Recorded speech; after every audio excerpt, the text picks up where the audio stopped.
আজকে আমি আপনাদের একটি হাসির গল্প শোনাব। চলুন শুরু করা যাক। ছেলের শ্বশুর বাড়ি যাবে। বুদ্ধিশুদ্ধি একটু কম, তাই মা তাকে ভালো করে শিখিয়ে দিল। বলল, তোর শ্বশুরের অসুখ, তাই আগে তাকে গিয়ে জিজ্ঞেস করবি কেমন আছেন। উনি হয়তো বলবেন ভালো। তখন বলবি এইটাই তো আমাদের কাম্য। তারপর তিনি কি পথ্য করছেন জানতে চাইবি। তিনি কিছু একটা বলবেন, তুই তখন বলবি অতি উপাদের পক্ষ, রোজ খেলে তাড়াতাড়ি সুস্থ হয়ে উঠবেন আশা করি। তারপর জিজ্ঞেস করবি কোনো ডাক্তার তার চিকিৎসা করছেন। ডাক্তারের নাম শুনে বলবি দারুণ ডাক্তার, খুব তাড়াতাড়ি ভালো হয়ে যাবেন।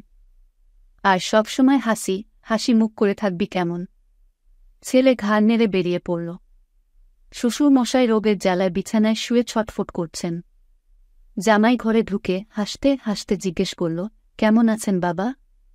শ্বশুর, আর বাঁচার ইচ্ছা নেই, এবার মরলেই বাঁচি। জামাই, এটাই তো আমাদের কাম্য। তা কি পথ্য করছেন এখন আপনি?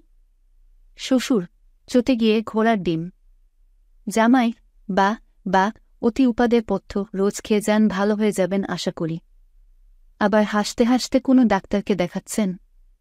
শ্বশুর, আরও চটে জম। জামাই, খুব ভালো ডাক্তার, বেশ নাম করা ডাক্তার, আপনি কিছুদিনের মধ্যেই ঠিক হয়ে উঠবেন।